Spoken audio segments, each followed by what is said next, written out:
देखिए, कर्म बुरा नहीं है। कर्म वो करो जिसका फल अच्छा निकले। जो कर्म आप मेहनत करके करते हो और उसके पीछे आपके अंदर में इच्छा है कि इसका फल मुझे मिलना चाहिए। देखिए, बीज डाला है तो फल जरूर मिलेगा। ऐसा नहीं हो सकता कि जो आपने किया है वो वापस नहीं मिलेगा। जब बुरे का बुरा मिल सकता है तो अच्छे का अच्छा मिलेगा। पर अच्छा कर्म क्या है? इस शरीर को भगवान में लगाना। इतनी योनियां मिली, उन योनियों में हम आत्मा को नहीं समझ सके, पर ये जीवन मिला इस आत्मा को जानने के लिए। अहंकार के कारण हम इस शरीर को ही अपना स्वरूप समझते रहे।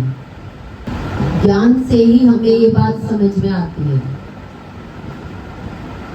कि मैं ये शरीर नहीं हूं। आपने गुरुद्वारे में देखा होगा, शूज रखते हैं तो जोड़ा घर लिखा है। क्यों जोड़ा घर लिखा गया? कोई तो कारण होगा। चमड़े का रूप है, चमड़ा बाहर निकाल के आओ। ऐसे ही हम जब भगवान के मंदिर में जाते हैं तो ये मन जाता है, पर मन में जब शरीर भाव होता है तो ये चमड़े का ही रूप होता है। हमारी सारी इच्छाएं और वासनाएं इस शरीर के लिए होती है। इस शरीर क्या है? चरमकार है, चमड़ी है। इसलिए इसको क्या बोला गया? क्या बोला गया इसको? एक चमड़े का रूप दिया गया है। तो इसका हमें पहले ज्ञान होना चाहिए कि मन को ज्ञान नहीं होगा तो भगवान के सामने भी ये चमड़ी की ही बात करेगा। हमारा मन खाली एक शरीर के बारे में जानता है और ये शरीर एक अहंकार रूप है। ये आत्मा का क्या है? अहंकार स्वरूप। अगर हमने आत्मा को नहीं जाना तो ये शरीर पूरा हमारा अहंकार में ही खड़ा है। चाहे हम धनवान हो, चाहे हम गरीब हो, पर जानते तो हम शरीर से ही हैं। हमें लोग जानते हैं या तो रिश्ते से जानते हैं। हमारा मन किससे जानता है? शरीर भाव से। ये मेरे रिश्ते में ये लगता है, शरीर से ही जानते हैं। तो इसका मतलब मन क्या हुआ? अहंकार स्वरूप एक शरीर है। और शरीर के अंदर में क्या क्या भरा हुआ है? मन, बुद्धि, चित्त और अहंकार। देखिए, ये चित्त है जो दौड़ता रहता है। चित्त क्या है? कल्पनाओं से भरा हुआ, विकारों से भरा हुआ, इस शरीर के बारे में इच्छाओं और वासनाओं से भरा हुआ। देखिए, ये शरीर ही तो है। शरीर के अंदर में जो इच्छाएं हैं यही तो हमें गली गली घुमाती है। आप आंखों से किसको देखना पसंद करते हो? देखिए, ये चित्त थोड़ी सी देर किसी को अच्छा लगता है, देखना अच्छा लगता है, उसके बाद इस चित्त में दूसरा विचार आता है तो आप क्या चाहेंगे? मेरा जैसा जैसा चित्त है वैसा वैसा मेरे सामने आए। जैसे आप एक कुत्ते को देखते हो, वो सारी गली में घूमता है, घर घर जाकर टुकड़ा मांगता है, पर फिर भी उसका चित्त शांत नहीं होता। ऐसे ही भगवान ने चित्त का उदाहरण दिया कि ये चित्त भी ऐसा है कि भटकता रहता है। किसके लिए? इंद्रियों की वासना के लिए। देखिए, शरीर की वासना ही हमें गली गली घुमाती है। मुझे ऐसा खाना चाहिए, मुझे सोने के लिए ऐसा बेड चाहिए, मेरी इच्छा पूर्ति हो इतना धन चाहिए। कहते कमाने वाला एक और खाने वाले चार। इच्छाएं सबकी शरीर की अनेकों हैं। माँ की भी उतनी इच्छाएं हैं, बेटी की भी उतनी है, पत्नी की भी उतनी इच्छाएं हैं, पर एक व्यक्ति किस किस की इच्छाओं और वासनाओं को पूरा करेगा? पर सबको बराबर धन चाहिए। क्या चाहिए? एक व्यक्ति से बराबर धन चाहिए। एक व्यक्ति सुबह जाता है, अपने शरीर को घिसता है, शाम को लौटता है, पर मांगने वाले कितने हैं? मंदिर से कोई अमीर आदमी निकले तो गरीब आदमी कितने खड़े हैं, मांगने वाले कितने खड़े हैं।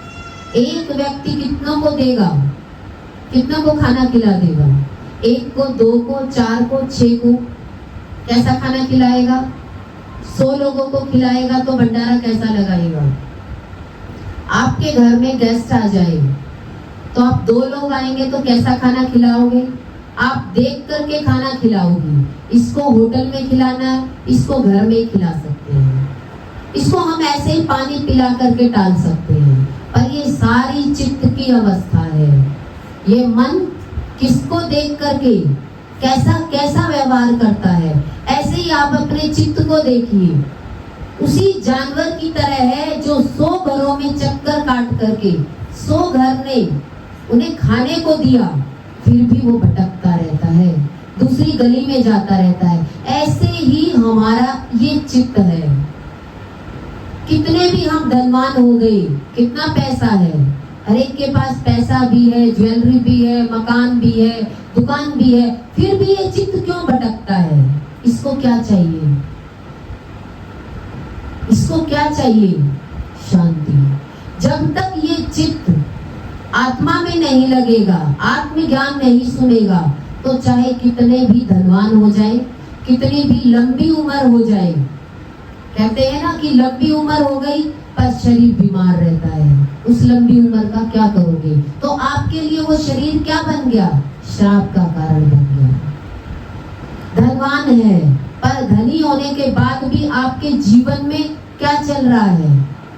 क्या चल रहा है? किसी के आग लग गई, किसी को कोर्ट केस लग गया, किसी को कुछ लग गया, पर धन का श्राप है, वरदान नहीं है। गुरु हमें यही समझाना चाहते हैं। लोग सारे लंबी उम्र चाहते हैं, पर लंबी उम्र तो हो गई पर शरीर बीमार है।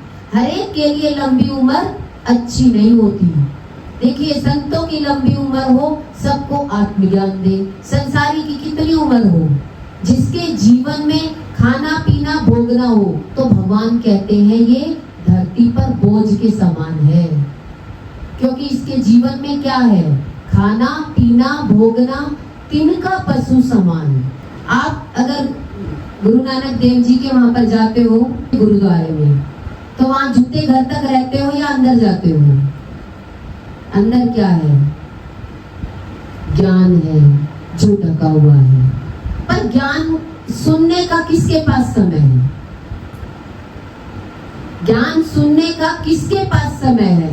किसी के पास नहीं है। इसीलिए गुरुद्वारे में भीड़ रहती है। क्या करना है? चक्कर काट के आना है, मंदिर जाकर आना है। जहां से आत्मा निकलता है उसके बारे में हमें जानना है। पर देखिए, हमारी यात्रा कौन सी है? खाली शरीर तक की है या इस शरीर में हमें अपनी आत्मा को जानना है? अगर हम उसको नहीं जानेंगे तो एक दिन ये शरीर इच्छाओं और वासनाओं में जैसे एक जानवर गली गली घूमता है, ऐसे ही ये चित्त, ये शरीर आपको गली गली घुमाएगा। इस शरीर की इच्छाएं वासनाएं आपको गली गली घुमाएंगी। पर आप अपने को नहीं जानेंगे तो ये शरीर आपको दुख देगा या सुख देगा? बताओ। इसका मतलब सबसे पहले हमने अपने आप को देखना है कि मेरा चित्त शांत कहाँ हो सकता है? भटकने से या समझने से? सपने की दुनिया में पति लोग खूब हीरे का हार पहना दे आपको, ज्वेलरी की दुकान से सुंदर सुंदर डिजाइन के आपको फोटो लेकर दिखा दे, देखो ये सारी फोटो मैंने तेरे को सपने में देनी है, तो खुश है ना? आप बताओ, आप खुश हो जाओगे? क्या कहोगे? तू भी नहीं चाहिए मुझे, उसे फेंक के मारोगे? क्या कहोगे? ऐसा पति नहीं चाहिए मुझे, फोटो वाला। कौन सा चाहिए? सच में हीरे का हार लाया होता तब आप अच्छे लगते, नहीं तो आप भी अच्छे नहीं हो। भगवान को सपने में क्यों लाना चाहते हो? भगवान को ओरिजिनल में आप क्यों नहीं देखना चाहते?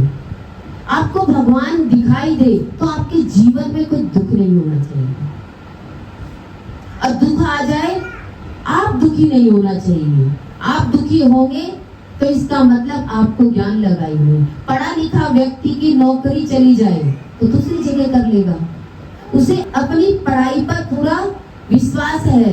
यहाँ से जॉब छूट गई, चलो मैं दूसरी जगह, पर उसकी जॉब छूटेगी नहीं। उसे दूसरी जॉब के लोग भी क्या करेंगे, क्या करेंगे? अपने आप लेने आ जाएंगे, आपको 10 गुना पैसे हम देंगे, आप हमारी कंपनी में आ जाएंगे। बोलो, कहेंगे नहीं कहेंगे? पढ़ाई वाले बच्चे को ऐसे ही भगवान कहते हैं, जो मेरे को दिल से प्यार करेगा मैं तेरे दरवाजे पर आ जाऊंगा बिना कहे। तुझे कहने की जरूरत नहीं पड़ेगी, कुछ करने की जरूरत नहीं पड़ेगी, पर हमारा शरीर हमारे आगे आ जाता है, हमारे शरीर का अहंकार आगे आ जाता है, और ये अहंकार हमारे काम को पूरा नहीं करने देता। देखिए, भगवान सबकी इच्छा पूरी करते हैं, ऐसा नहीं है नहीं करते हैं, पर क्या इन्हीं इच्छाओं के लिए ही पड़े रहेंगे?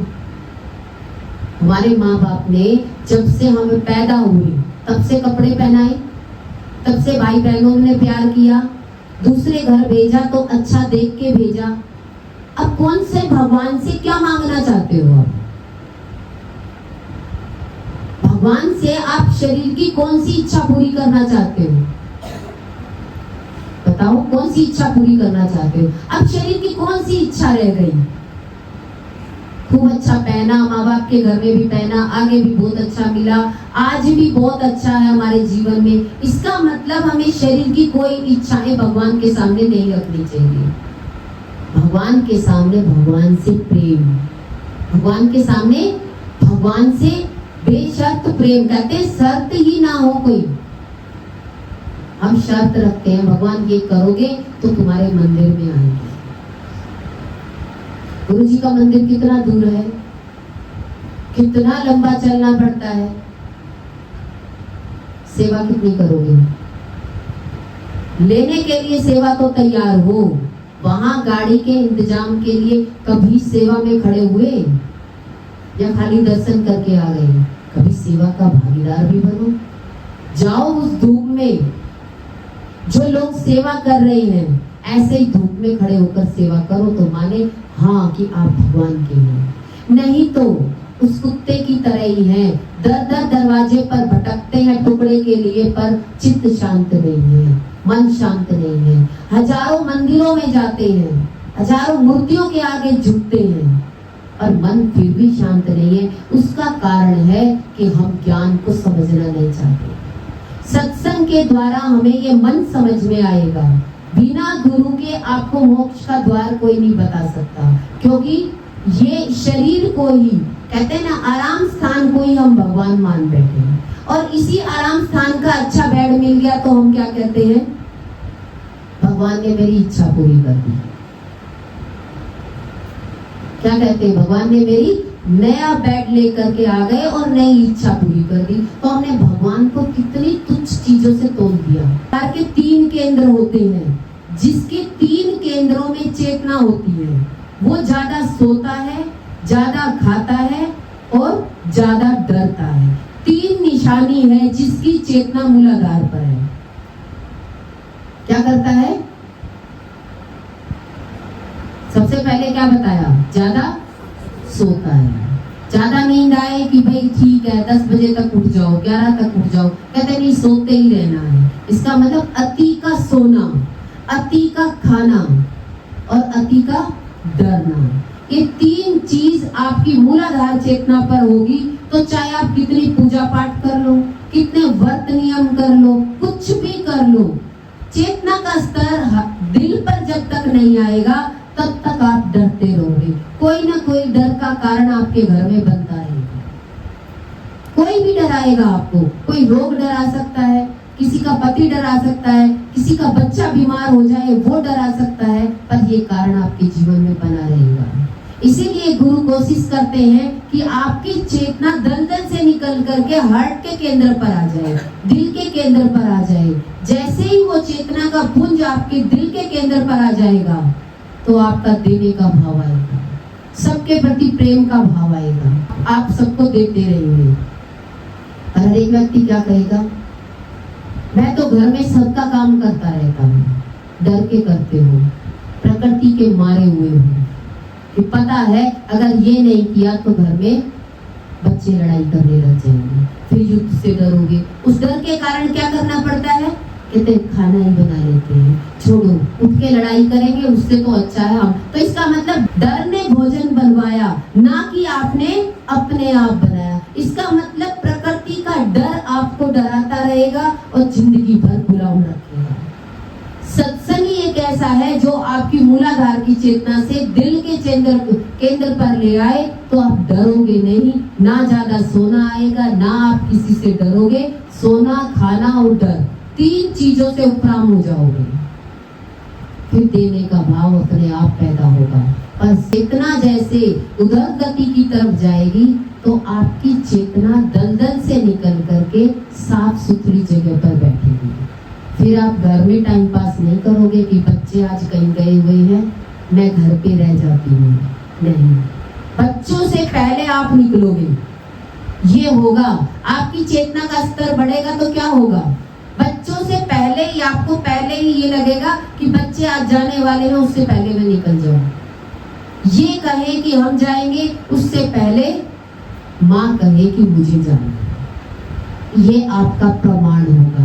नहीं तो व्यक्ति क्या कहता है, आज इस कारण नहीं आ पाए, आज इस कारण। तो कारण क्या बन गया, आपकी चेतना का स्तर पता लग गया कि इसका मतलब क्या है। सारे जानवर मूलाधार केंद्र पर होते हैं, वो सोते हैं और खाते हैं और डरते रहते हैं, पिटते रहते हैं। ऐसे ही हमारी चेतना मूलाधार पर होगी तो ये 3 काम आपके जीवन में होंगे। चाहे आप पंडित से पूछ लो तब भी वही रहेगा, किसी ज्योतिष से पूछ लो तब भी वही रहेगा, पूजा पाठ कर लो तब भी वही रहेगा, चलिया ले लो तब भी वही रहेगा।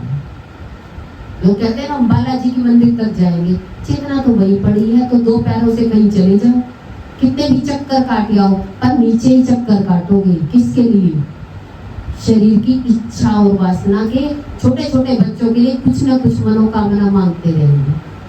तो इसका मतलब आपका सारा ध्यान कहाँ होगा, आपकी चेतना का स्तर अपने आप पता लग जाएगा या किसी ज्योतिष से पूछना पड़ेगा, बताओ किससे पूछना पड़ेगा।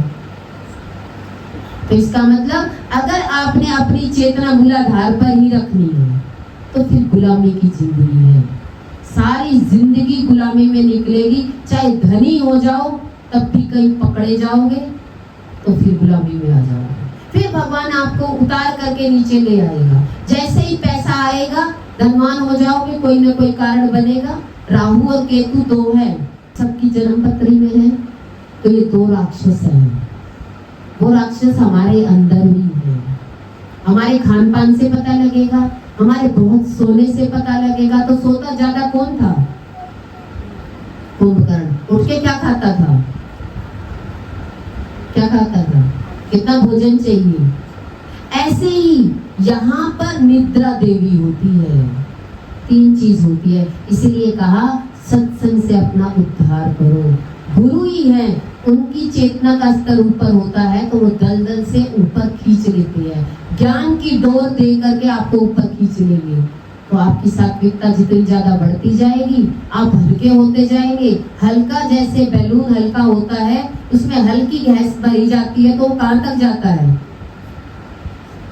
बताइए कहाँ तक जाता है, आकाश तक होता है। ऐसे ही हमारा चित्त जब शांत हो जाएगा, हम हल्के हो जाएंगे, तो हम अपने आप ही राजयोग हो जाएगा और ब्रह्म योग लगने लग जाएगा। गुरु भगवान के शुक्राने हैं।